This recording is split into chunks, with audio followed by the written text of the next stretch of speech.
When you're creating a brand new podcast, or maybe you're trying to really hone in on who your audience is, it can feel really frustrating trying to figure out their persona.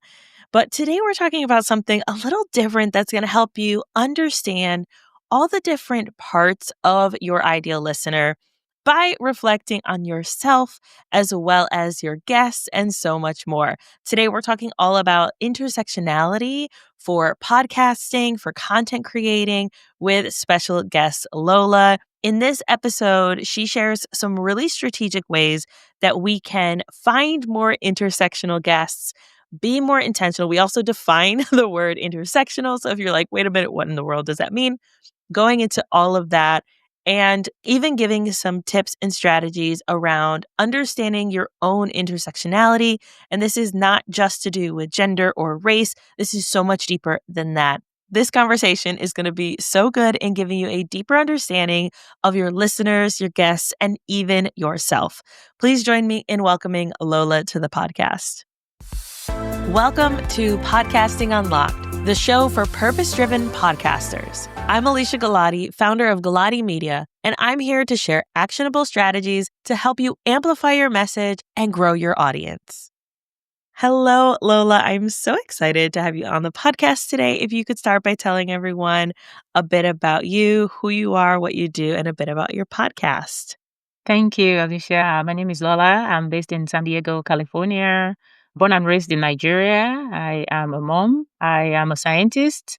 And I am passionate about building inclusive workplaces. And that's really the audience for my podcast are people that are in those spaces, looking to grow, looking to advance, and just develop professionally and personally.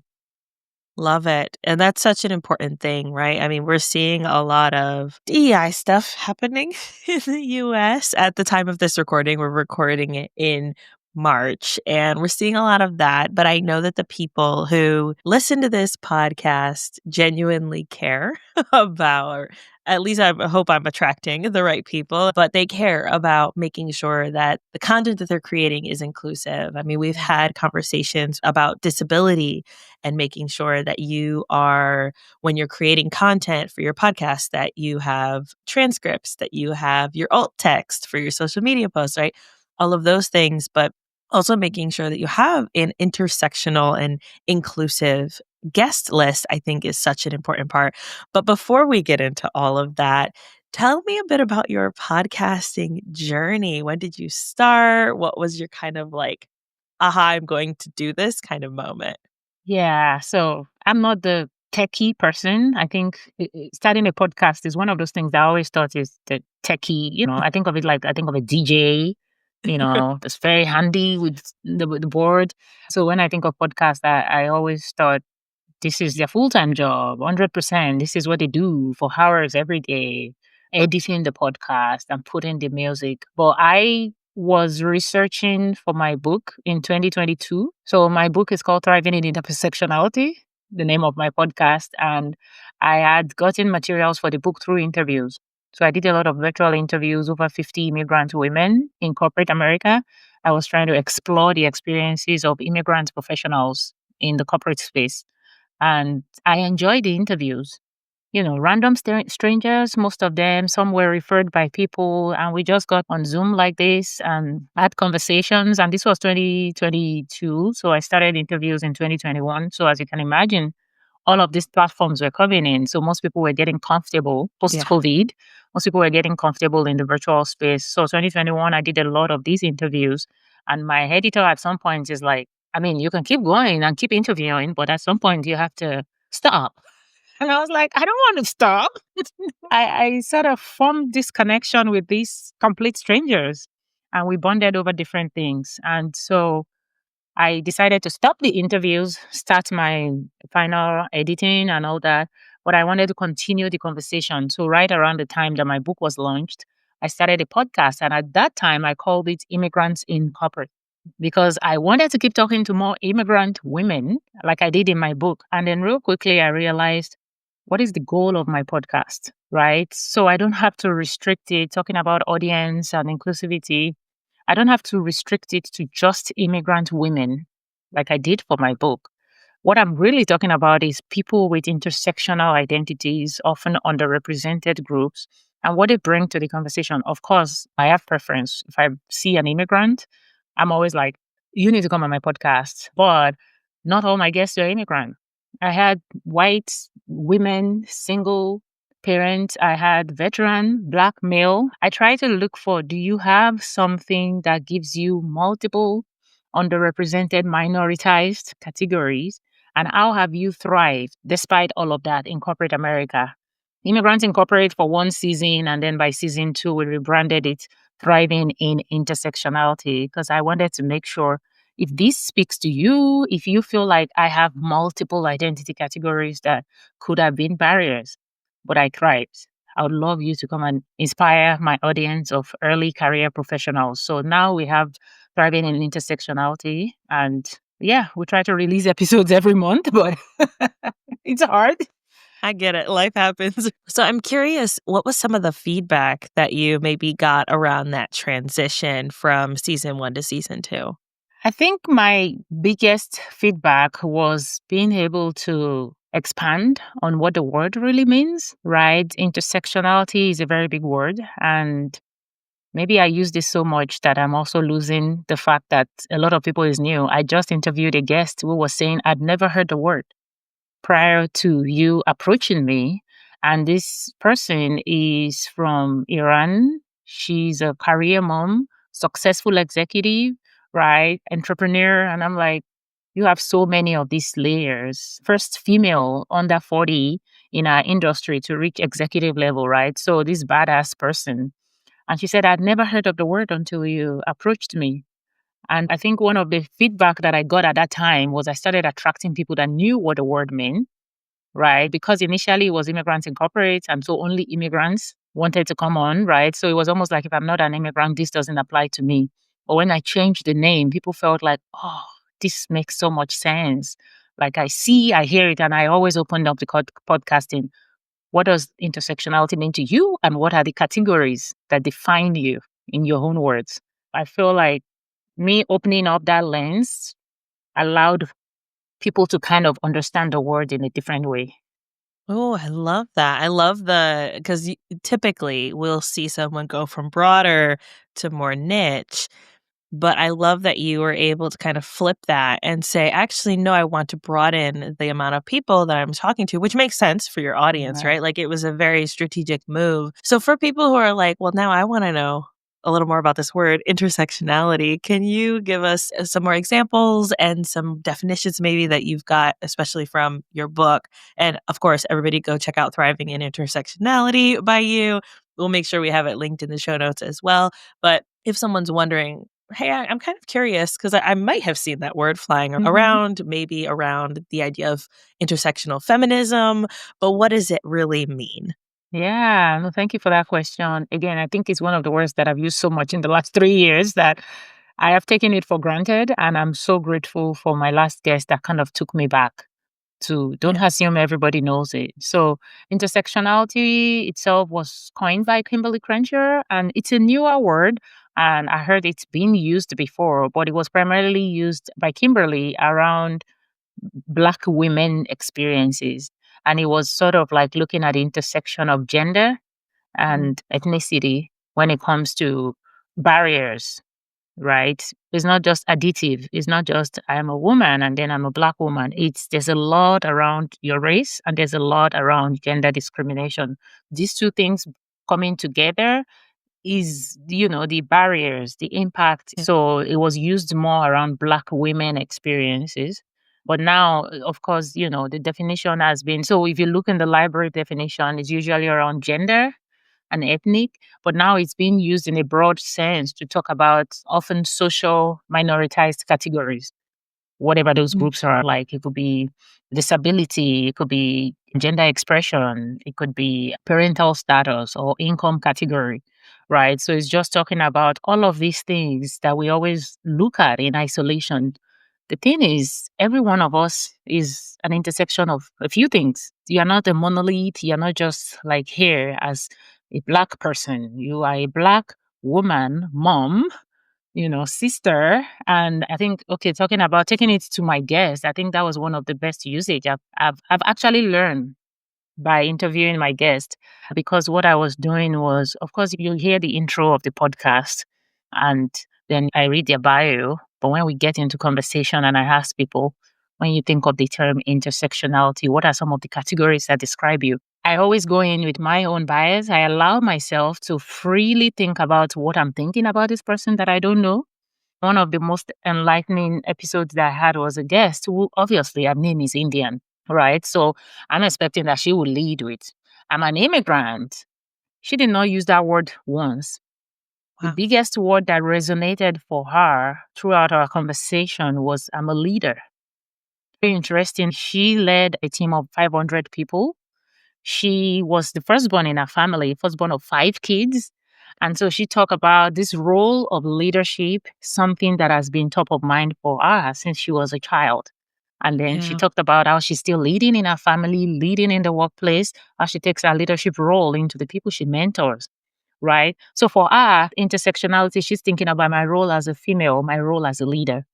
And that thread was kind of woven through our conversation. And so that's why I don't go into the episode kind of telling people, tell me you're a woman, tell me. No, people know some things and people assume some things. What I want is, in your own words, describe the categories that are top of mind for you. Describe the intersection. So I've heard people use like their hobbies, like their preferences, like the things they enjoy doing to describe themselves. My insight there for leaders and for the work that I do is, let people tell you.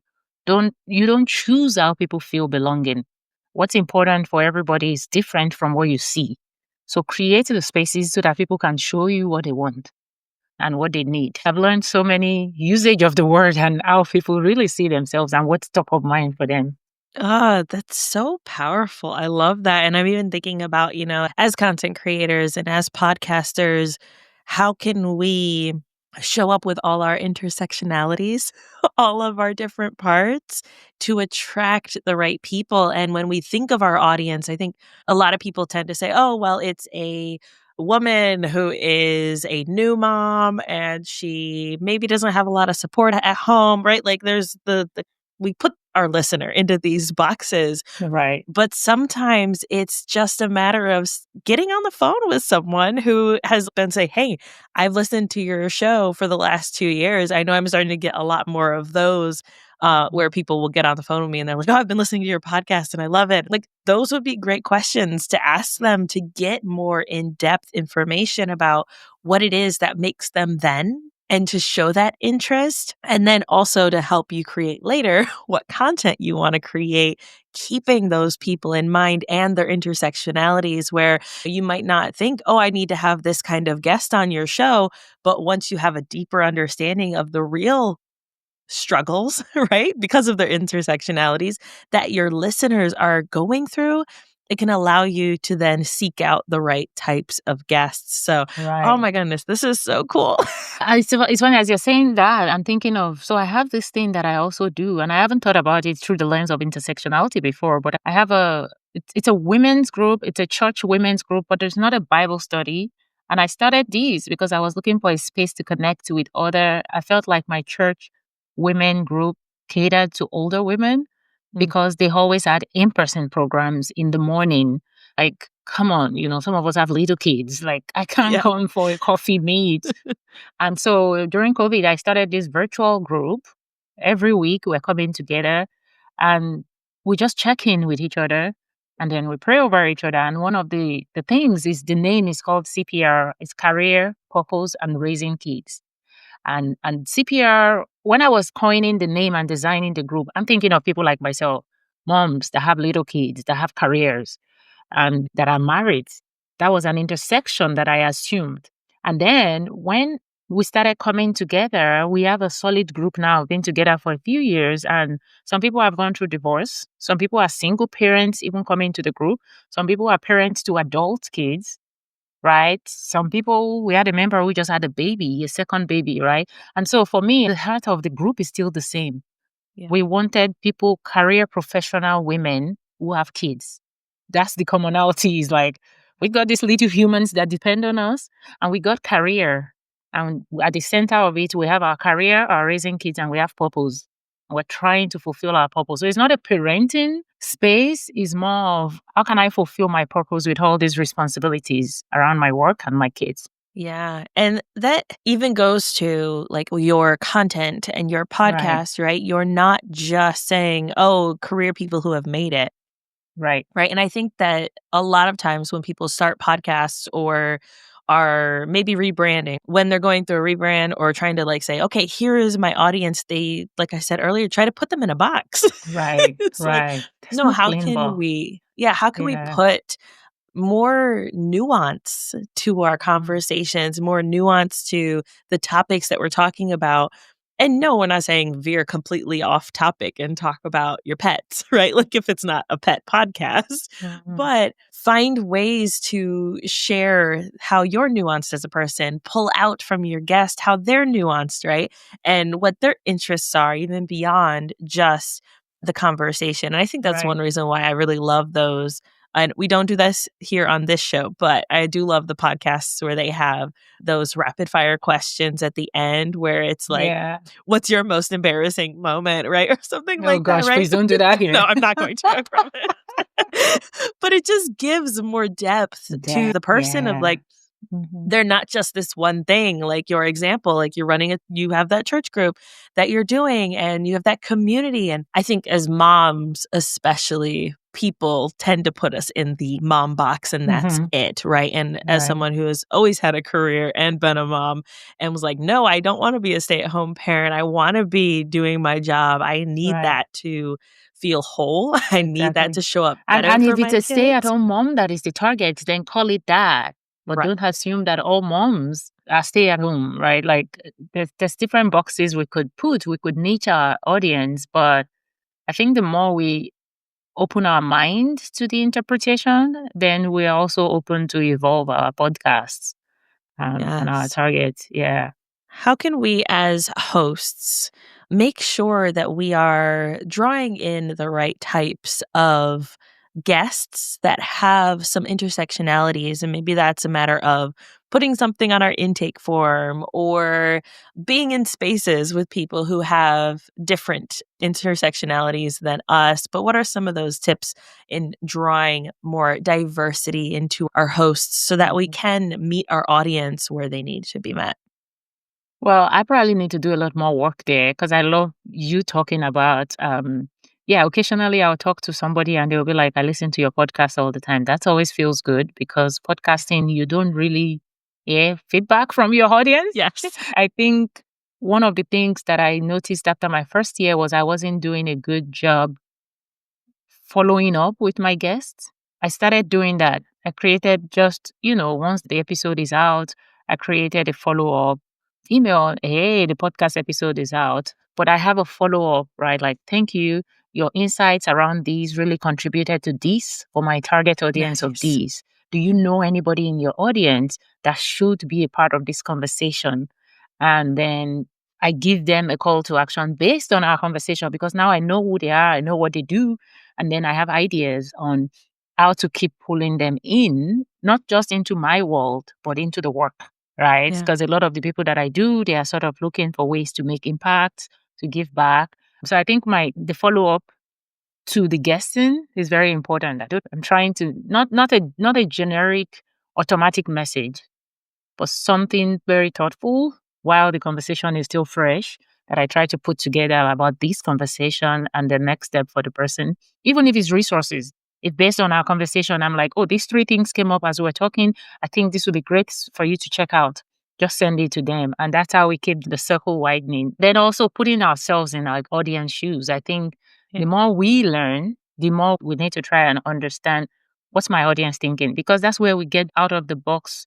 We get out of the box and get ideas on topics, right? Like I used to think, oh, immigrants in corporate America. And then I was like, okay, it could be immigrants. It could be anybody who has multiple intersections as long as they're in corporate America. Of course, I prioritize immigrants. And then I used to think you have to be in corporate America. And then I started thinking of my early mid career audience and HR leaders and DEI leaders. I was like, having conversations around intersectionality doesn't mean that these people are still in corporate America. They have corporate experience, right? So very different. This person might be an entrepreneur. Like one of my guests, she spent 30 years in corporate America, rose to the level of CEO, and now successful coach. I think thinking timeliness, thinking relevance of my audience, what would they be interested in?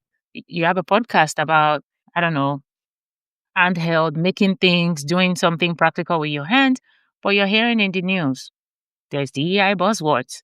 Will my audience be curious about this? Is there Right. something I can bring to my audience that could help them? Because you already have your fan base, you already have the people that follow you. How can you use that platform to bring more people who are like, oh, so she talks about these, he talks about these. Okay, that's a good perspective for me. I think inclusion is a journey anyway that we're all talking about. And one of the things we've been saying is to broaden the use of the words. Instead of I mean, usually I don't call myself a DI practitioner because I focus on employee resource groups, which is kind of a subset of inclusive communities. But some of the companies that have ERGs don't have a head of DEI, right? Right. So I spell it out. I say I focus on building communities in the workplace, such as employee resource group, right? Because then that started helping me attract companies. Initially, I was saying ERG, ERG. Some companies call them different names. And they'll be like, oh, I didn't know I was your audience. Now I know, right? So we can keep expanding when we put ourselves in the shoes of the people we're trying to talk to or the people that are listening to us, then we can broaden our search for our guests and make sure that we're still meeting them where they need. Those two are such great tips. Thank you so much. I love that first one, especially if you're someone who's like maybe has a lot of episodes and you haven't been doing this yet. We had a client recently, one of her guests from 2 years ago, her episode did really good in the last month. And so we were like, what did she do? Did she share it? Are people just interested in this topic? What's going on? And so I told my client, hey, here's an opportunity for you to reach back out to that person and say, hey, your episode is getting a little bit of buzz. What are you up to? How can I support you?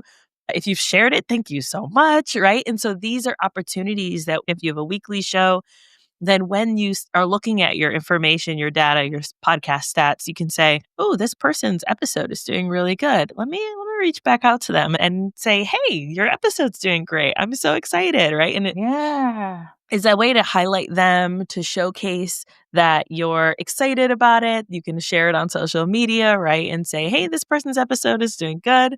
And then recycle back in with them.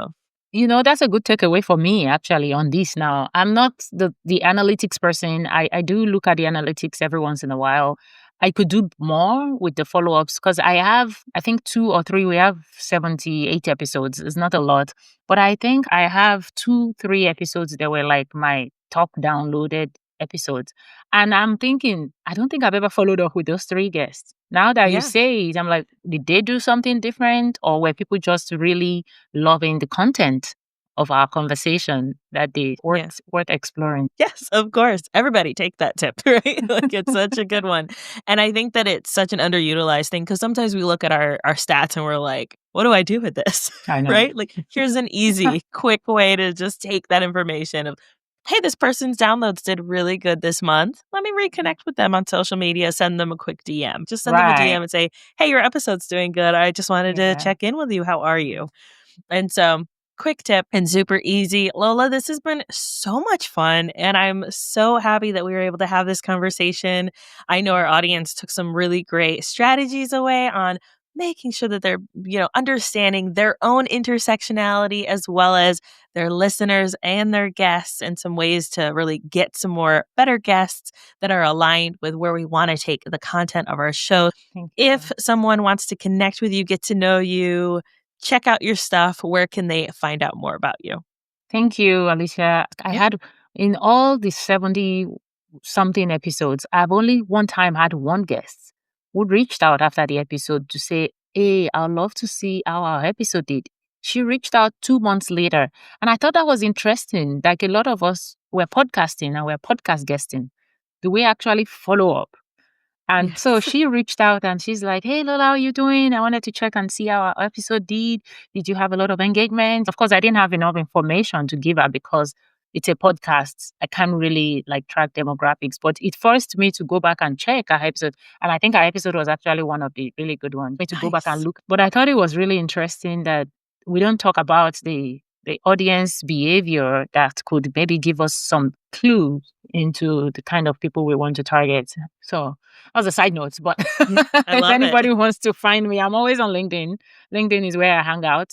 I have been told by friends and family that if they are not getting a response to their text messages, they message me on LinkedIn because I Love have it. so many unread texts. It's filled with spam, but my LinkedIn is always empty because I'm constantly checking in. So I'm always on LinkedIn, Lola Adeyemo. And then I have a speaker website. It's a one-page website, lolaspeaker.com. And it's just a quick way to see everything I'm involved with. My TED Talk, my book is on there. And then we can book a call if we need to chat.